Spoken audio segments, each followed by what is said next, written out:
আসসালামু আলাইকুম। আজ ৩০শে জুলাই ২০২৪ মঙ্গলবার। শুরু করছি চেঞ্জ টিভি প্রতিদিনের গল্প অনুষ্ঠান। দর্শক, আপনাদের সঙ্গে রয়েছি আমি আবিদ আজম। শুরুতেই সংবাদ শিরোনাম। বাংলাদেশে জাতিসংঘের নিষেধাজ্ঞা দিতে ভয়াবহ এসব কি করছেন ডক্টর ইউনূস? পরিস্থিতি স্বাভাবিক হচ্ছে, কূটনীতিকদের জানালো পররাষ্ট্র মন্ত্রণালয়। ফাজলামো বন্ধ করেন সরকারের প্রতি ডক্টর আসিফ নজরুলের আহ্বান। এবার বিস্তারিত। বাংলাদেশে সরকারি চাকরিতে কোটা সংস্কারের দাবিতে আন্দোলনকারী সাধারণ শিক্ষার্থীদের ওপর হামলা, সহিংসতা ও হত্যাকাণ্ডের ঘটনায় আবারও নিজেদের প্রতিক্রিয়া জানিয়েছে জাতিসংঘ। এদিকে নোবেল বিজয়ী ডক্টর মোহাম্মদ ইউনূসও বাংলাদেশে জুলাই হত্যাকাণ্ডের প্রমাণ হিসেবে নানান তথ্য প্রমাণ করেছেন সংস্থাটিতে। জাতিসংঘ বলেছে, কোটা আন্দোলনকারীদের বিরুদ্ধে মানবাধিকার লঙ্ঘনের বিশ্বাসযোগ্য প্রমাণ পাওয়া যাচ্ছে। বাংলাদেশের চলমান পরিস্থিতি নিয়ে মহাসচিব অ্যান্তোনিও গুতেরেস এখনও গভীরভাবে উদ্বিগ্ন বলেও জানানো হয়েছে। এছাড়া আন্দোলনকারীদের বিরুদ্ধে নিরাপত্তা বাহিনীর অত্যাধিক বল প্রয়োগের বিষয়ে সামনে আসা নানা প্রতিবেদনের বিষয়েও তিনি শঙ্কিত। জাতিসংঘের নিয়মিত ব্রিফিংয়ে বাংলাদেশ বিষয়ে দেয়া বিবৃতিতে এবং সাংবাদিকদের পৃথক প্রশ্নের জবাবে মহাসচিব অ্যান্তোনিও গুতেরেসের মুখপাত্র স্টিফেন ডুজারিক এসব মন্তব্য করেন। এদিনের ব্রিফিংয়ে মুখপাত্র স্টিফেন ডুজারিক প্রথমে বাংলাদেশ ইস্যুতে একটি বিবৃতি পাঠ করেন। এরপর সাংবাদিকদের করা প্রশ্নের জবাবে নানা উত্তর দেন। বিবৃতিতে তিনি বলেন, মহাসচিব বাংলাদেশের পরিস্থিতি নিয়ে গভীরভাবে উদ্বিগ্ন রয়েছেন। তিনি আরও বলেন, মহাসচিব অ্যান্তোনিও গুতেরেস বর্তমান ছাত্র আন্দোলনের সাথে জড়িত হাজার হাজার তরুণ এবং রাজনৈতিক বিরোধীদের গণগ্রেপ্তারের বিষয়ে উদ্বিগ্ন। তিনি এ বিষয়ে যথাযথ পদক্ষেপ নেয়ার গুরুত্ব এবং মত প্রকাশের স্বাধীনতার অধিকার ও শান্তিপূর্ণ সমাবেশের অধিকারের ওপর জোর দিয়েছেন।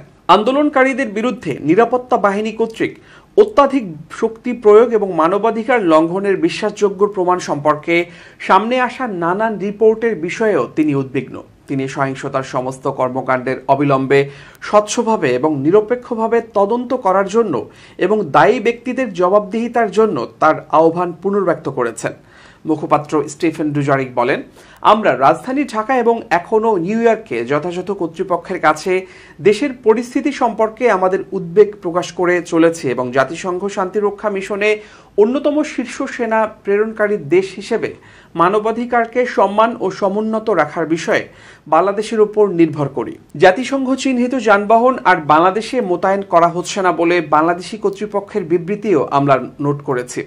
আমরা আবারও মনে করিয়ে দিচ্ছি এবং পুনর্ব্যক্ত করছি, জাতিসংঘের সৈন্য পুলিশ প্রেরণকারী দেশগুলোকে জাতিসংঘের শান্তিরক্ষা অপারেশনে তাদের মোতায়েনের প্রেক্ষাপটে শান্তিরক্ষী হিসেবে বাধ্যতামূলক কাজগুলো সম্পাদন করার সময় কেবল জাতিসংঘের চিহ্ন সম্বলিত সরঞ্জাম ব্যবহার করতে হবে। এরপর এক সাংবাদিক জাতিসংঘ শান্তিরক্ষা মিশনে সেনা পাঠানো নিয়ে প্রশ্ন করেন। তিনি বলেন, জাতিসংঘ মহাসচিব কি এখনও অন্যান্য দেশে শান্তি বজায় রাখার জন্য জাতিসংঘের পতাকা ধরে রাখার বিষয়ে এই একই লোকের অংশগ্রহণের বিষয়ে স্বাচ্ছন্দ্য বোধ করেন? জবাবে স্টিফেন ডুজারিক বলেন, ঠিক আছে, এটা পরিষ্কার যে আমরা বাংলাদেশ এবং বাংলাদেশি সৈন্যদের উপর নির্ভর করি যারা মানবাধিকার সমুন্নত রাখতে এবং সম্মান করার জন্য শান্তিরক্ষা মিশনে কাজ করছে। এরপর ওই সাংবাদিক বলেন, পদক্ষেপ নেয়ার জন্য মহাসচিবের কিভাবে প্রমাণের প্রয়োজন, যেহেতু জাতিসংঘের মানবাধিকার প্রধানরা বলেছেন তদন্তের জন্য তারা সহায়তা প্রদান করতে প্রস্তুত এবং বিভিন্ন মানবাধিকার গোষ্ঠী, আন্তর্জাতিক বিশিষ্ট ব্যক্তি ও পণ্ডিত এবং নোবেল বিজয়ীরা জাতিসংঘকে হস্তক্ষেপ করতে অনুরোধ করছেন। জবাবে মুখপাত্র ডুজারিক বলেন, মহাসচিব অ্যান্তোনিও গুতেরেস সর্বদাই তার কাছে থাকা ম্যান্ডেটের এখতিয়ারের মধ্যে সহায়তা প্রদানের জন্য প্রস্তুত। এদিকে একটি সূত্র বলছে, বাংলাদেশ সরকারের উপর জাতিসংঘের নিষেধাজ্ঞা আরোপে শক্তিশালী ভূমিকা নিয়েছেন নোবেল বিজয়ী ডক্টর মোহাম্মদ ইউনূস। ইতোমধ্যে তিনি সহ অসংখ্য বিশিষ্ট ব্যক্তি জাতিসংঘকে লিখিতভাবে বাংলাদেশের শিক্ষার্থী হত্যাকাণ্ডের বিরুদ্ধে কার্যকর পদক্ষেপ হিসেবে নিষেধাজ্ঞা আরোপের আহ্বান জানিয়েছেন। পরবর্তী পদক্ষেপ হিসেবে জাতিসংঘের সামনে শিক্ষার্থী হত্যাকাণ্ডের প্রমাণাদি উপস্থাপন সাপেক্ষে একটি গণশুনানি করার চিন্তা করছেন তারা। এরপর মার্কিন যুক্তরাষ্ট্র সহ জাতিসংঘের স্থায়ী সদস্য রাষ্ট্রগুলোর মাধ্যমে জাতিসংঘ শান্তিরক্ষী মিশনে বাংলাদেশের প্রবেশাধিকার নিষিদ্ধে সুনির্দিষ্ট কর্মপন্থার আলোকে এগুচ্ছেন ডক্টর ইউনূস, হিলারি ক্লিন্টন সহ প্রায় শতাধিক আন্তর্জাতিক খ্যাতিসম্পন্ন বিশিষ্টজনেরা। বাংলাদেশে কোটা সংস্কার আন্দোলনকে কেন্দ্র করে শুট অ্যান্ড সাইড নীতির প্রয়োগ এবং বেআইনি হত্যাকাণ্ডের ঘটনায় গভীর উদ্বেগ প্রকাশ করেছেন ইউরোপীয় ইউনিয়ন ইইউ এর পররাষ্ট্র বিষয়ক প্রধান জোসেফ বোরেল। লাওসে দক্ষিণ পূর্ব এশিয়ার দেশগুলোর জোট আসিয়ানের মন্ত্রী পর্যায়ের বৈঠকে বাংলাদেশের প্রতিনিধি ও সাবেক পররাষ্ট্রমন্ত্রী ডক্টর একে আব্দুল মোমেনের কাছে এ বার্তা দিয়েছেন ইইউ পররাষ্ট্র বিষয়ক প্রধান। এ সংক্রান্ত একটি বিবৃতি মঙ্গলবার ইইউ তাদের ওয়েবসাইটে প্রকাশ করেছে। বিবৃতিতে বলা হয়েছে, সাম্প্রতিক দিনে বাংলাদেশি কর্তৃপক্ষের শুট অ্যান্ড সাইড নীতি এবং বেআইনি হত্যাকাণ্ডের ঘটনায় ইইউ পররাষ্ট্র বিষয়ক প্রধান গভীরভাবে উদ্বিগ্ন। পাশাপাশি আইন প্রয়োগকারী কর্মকর্তাদের হত্যা, সহিংসতা, নির্যাতন, গণগ্রেপ্তার ও সম্পত্তির ক্ষয়ক্ষতি নিয়েও গভীরভাবে উদ্বিগ্ন বোরেল। এসব ঘটনার পুঙ্খানুপুঙ্খ তদন্ত করে দায়ীদের বিচারের আওতায় আনার দাবি করেন তিনি। একই সঙ্গে প্রতিবাদকারী এবং সাংবাদিক ও শিশুসহ অন্যান্যদের বিরুদ্ধে আইন প্রয়োগকারী কর্তৃপক্ষের অতিরিক্ত বল প্রয়োগের অসংখ্য ঘটনার জন্য অবশ্যই পূর্ণ জবাবদিহির দাবি করা হয় বিবৃতিতে বোরেল গ্রেপ্তার হওয়া হাজার হাজার মানুষের ক্ষেত্রে যথাযথ প্রক্রিয়া মেনে চলার আহ্বান জানান। ইইউ বাংলাদেশ সম্পর্কের মৌলিক বিষয় মাথায় রেখে এই সংকটের প্রেক্ষাপটে কর্তৃপক্ষের পদক্ষেপ ঘনিষ্ঠভাবে নজরদারি এবং সব ধরনের মানবাধিকারের প্রতি সম্পূর্ণভাবে সম্মান দেখানো হবে বলে আশাবাদ ব্যক্ত করেন বোরেল। কোটা সংস্কার আন্দোলনকে কেন্দ্র করে দেশে তৈরি হওয়া উদ্ভূত পরিস্থিতি স্বাভাবিকের দিকে ফিরছে বলে দাবি করেছে পররাষ্ট্র মন্ত্রণালয়। সকল আন্তর্জাতিক অংশীদারদের আশ্বস্ত করে মন্ত্রণালয়ের পক্ষ থেকে বলা হয়েছে, সরকার ও জনগণের সময়োপযোগী এবং যথাযথ ব্যবস্থা গ্রহণের ফলে সার্বিক পরিস্থিতি স্বাভাবিকের দিকে ফিরে আসছে।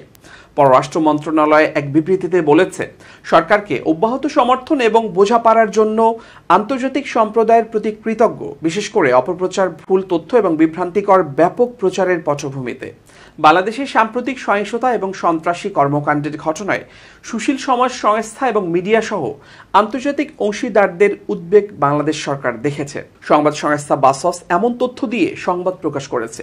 বিবৃতিতে আরও বলা হয়েছে, মাননীয় প্রধানমন্ত্রী ব্যক্তিগতভাবে আহতদের চিকিৎসা ও পুনর্বাসনের বিষয়টি পর্যবেক্ষণ করছেন এবং নিহতদের পরিবারের সদস্যদের জীবিকার সুযোগের আশ্বাস দিয়েছেন। এতে বলা হয়েছে, সরকার ভুক্তভোগী এবং তাদের পরিবারের ট্রমা মোকাবেলার প্রয়োজনীয়তার প্রতি সংবেদনশীল রয়েছে। ঢাকা বিশ্ববিদ্যালয়ের আইন বিভাগের অধ্যাপক আসিফ নজরুল দুঃখ প্রকাশ করে প্রধানমন্ত্রীর উদ্দেশ্যে বলেছেন, প্রধানমন্ত্রী, আপনি বলেন স্বজন হারানোর বেদনা নাকি আপনি বোঝেন? দুঃখিত, স্বজন হারানোর বেদনা আপনি বোঝেন, তবে সেটি নিজের বেলায়। নইলে এই শত শত মানুষকে যারা হত্যা করেছে, 70 থেকে 80 জন শিশু কিশোর ছাত্রকে হত্যা করা হয়েছে, তাদের বিচার করা হয়নি, তাদের আপনি ধরেননি। তিনি বলেছেন, শ্রীলঙ্কায় আন্দোলনে 10 জন বিক্ষোভকারীকে হত্যা করা হয়েছিল। দেশটিরও কম দম্ভ ক্ষমতা সেনাবাহিনী পুলিশ ছিল না, ক্ষমতা ছেড়ে তিনি চলে গেছেন।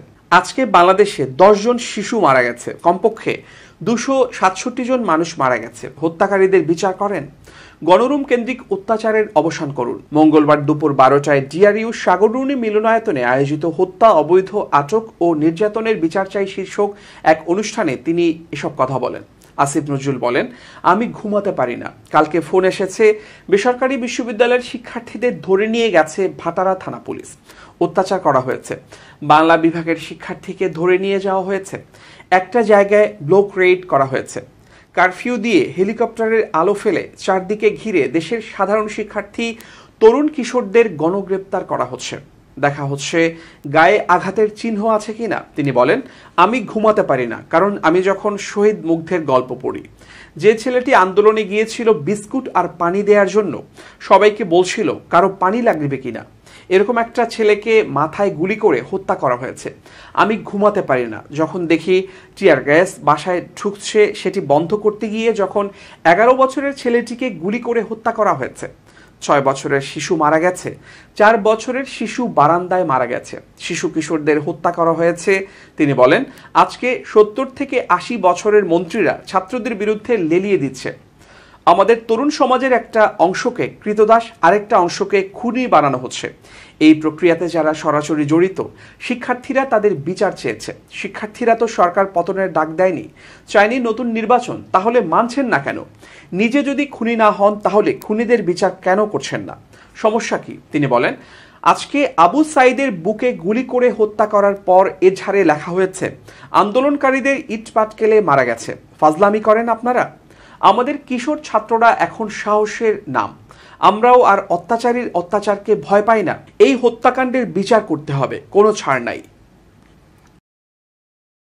বৈষম্য বিরোধী ছাত্র আন্দোলনে 6 সমন্বয়ক সহ ডিবিতে অন্য যাদের আটক রাখা হয়েছে তাদের 24 ঘন্টার মধ্যে নিঃশর্ত মুক্তি দেওয়ার আলটিমেটাম দিয়েছে বিক্ষুব্ধ নাগরিক সমাজ। মঙ্গলবার দুপুর 12টায় ডিআরইউতে এক অনুষ্ঠানে এই আলটিমেটাম দিয়েছেন ট্রান্সপারেন্সি ইন্টারন্যাশনাল বাংলাদেশের নির্বাহী পরিচালক ডক্টর ইফতেখারুজ্জামান। ডিআরইউ সাগর রুনি মিলনায়তনে হত্যা, অবৈধ আটক ও নির্যাতনের বিচার চাই শীর্ষক এই অনুষ্ঠান হয়। তিনি বলেন, আমরা এই অনুষ্ঠান শেষ করে ডিবি কার্যালয়ে যাব 6 সমন্বয়কের সাথে দেখা করার জন্য। যদি তাদের সাথে দেখা করতে না দেয়া হয় তবে সেখানে অবস্থান নিয়ে পরবর্তী কর্মসূচি ঘোষণা করা হবে। তিনি আরো বলেন, আমরা ডিবি কর্তৃপক্ষকে 24 ঘন্টা সময় দিচ্ছি। এই সময়ের মধ্যে আটককৃতদের যদি নিঃশর্ত মুক্তি দেয়া না হয় তাহলে বাংলাদেশের নাগরিকদের পক্ষ থেকে আরো কঠোর আন্দোলনে আমরা ঝাঁপিয়ে পড়ব। দেশে বড় ধরনের সাইবার হামলার আশঙ্কা করছেন ডাক, টেলিযোগাযোগ ও তথ্য প্রযুক্তি প্রতিমন্ত্রী জুনাইদ আহমেদ পলক। তিনি বলেন, ব্যাংক, গার্মেন্টস, বিদ্যুৎ ও জ্বালানি খাতে সাইবার হামলার আশঙ্কা করছি। গত 10 দিনে 50,000-এরও বেশিবার হামলা চালিয়ে 8টি ওয়েবসাইটের ক্ষতি করার চেষ্টা করা হয়েছে। একই সাথে দেশের 70টি শিক্ষা প্রতিষ্ঠানের ওয়েবসাইটেও হামলা হয়েছে। বিষয়টি নিয়ে আমরা একটি কোঅর্ডিনেট কমিটি গঠন করব, যারা বৈঠক করে এ বিষয়ে ব্যবস্থা নেবেন। মঙ্গলবার রাজধানীর আগারগাঁওয়ে আইসিটি টাওয়ারে সমসাময়িক পরিস্থিতিতে সাইবার নিরাপত্তায় করণীয় সংক্রান্ত মতবিনিময় সভা পরবর্তী সংবাদ সম্মেলনে তিনি এসব কথা বলেন। পলক বলেন, এখন পর্যন্ত বাংলাদেশ ব্যাংকের ওয়েবসাইটে হামলা হয়নি, এমনকি কোনো ওয়েবসাইট থেকে গুরুত্বপূর্ণ কোনো তথ্য নিতে পারেনি সাইবার হামলাকারীরা। বর্তমান পরিস্থিতিতে সাইবার সিকিউরিটি নিয়ে পর্যালোচনা করে আমরা 4টি বড় খাতে সাইবার হামলা হওয়ার আশঙ্কা করছি। খাত 4টি হচ্ছে ব্যাংকিং সেক্টর, তৈরি পোশাক শিল্প, টেলিকম সেক্টর এবং বিদ্যুৎ ও জ্বালানি সেক্টর। এবার খুব জরুরি 1 মিনিট জানাচ্ছেন ইউনেস্কো ক্লাব পুরস্কার বিজয়ী সাংবাদিক আমিরুল মোমিনিন মানিক। খুব জরুরি 1 মিনিটে প্রত্যেককে আমন্ত্রণ। আমরা অনেক সময়ই বলে থাকি যে তাকে বিশ্বাস করে ভুল করেছি, কিন্তু এই কথাটা আমরা কেন বলবো? কাউকে একচ্ছত্রভাবে বা নিরঙ্কুশভাবে বিশ্বাস করার যেমন প্রয়োজন নেই, ঠিক তেমনি অবিশ্বাসেরও প্রয়োজন নেই। তাহলে বিশ্বাস এবং অবিশ্বাসের মাঝখানে কি দোলাচলতায় থাকবো আমরা? না, আপনি যদি প্রফেশনাল বা পেশাদার থাকেন তাহলে সেটাই হবে যৌক্তিক বিষয়। কাউকে অন্ধভাবে বিশ্বাস না করে পেশাদার থাকার অর্থ হচ্ছে যে আপনি আইন শৃঙ্খলা নিয়ম কানুন মেনে একজনের সঙ্গে সম্পর্ক গড়ে তুললেন, সেটা হোক অর্থনৈতিক সম্পর্ক অথবা ব্যক্তিগত সম্পর্ক। তখন আর আপনাকে আফসোস করতে হবে না। সেই জন্য আসুন বিশ্বাসের ক্ষেত্রে অবশ্যই আমরা পেশাদারিত্ব বজায় রাখি। সবাই ভালো থাকবেন, শুভেচ্ছা নিরন্তর। এবার দেশের বাইরের প্রসঙ্গ। ক্রমবর্ধমান উত্তেজনার মাঝেই ইসরায়েলের সামরিক স্থাপনায় হামলা চালিয়েছে হিজবুল্লাহ। সোমবার উত্তর ইসরায়েলের বেশ কয়েকটি স্থাপনায় ওই হামলা চালানো হয়।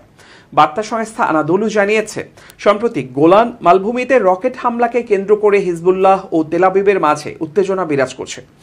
এরই মধ্যে সোমবার উত্তর ইসরায়েলের বেশ কয়েকটি সামরিক স্থাপনায় হামলা করেছে হিজবুল্লাহ। এতে উভয় পক্ষের মাঝে একটি পূর্ণাঙ্গ যুদ্ধ বাধার আশঙ্কা তৈরি হয়েছে। হিজবুল্লাহ জানিয়েছে, তাদের যোদ্ধারা ইসরায়েলের আল মালিকিয়া পোস্টে অত্যাধুনিক অস্ত্র দিয়ে হামলা করেছে।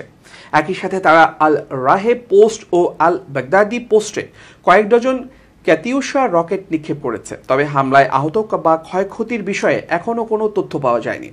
এদিকে লেবাননের রাষ্ট্রীয় সংবাদ সংস্থা জানিয়েছে, ইসরায়েলি যুদ্ধবিমান দক্ষিণ লেবাননের হাউলা, মারকাবা এবং মেস আল জাবাল সহ বেশ কয়েকটি শহরে বিমান হামলা চালিয়েছে। প্রিয় দর্শক, শেষ করছি প্রতিদিনের গল্পের আজকের গল্প।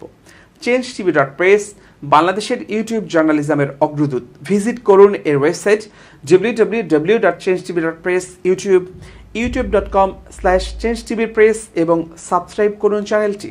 নিয়মিত লাইক, কমেন্ট ও শেয়ার করে আপডেট রাখুন নিজেকে। ভালো থাকুন, নিরাপদে থাকুন, শুভেচ্ছা নিরন্তর।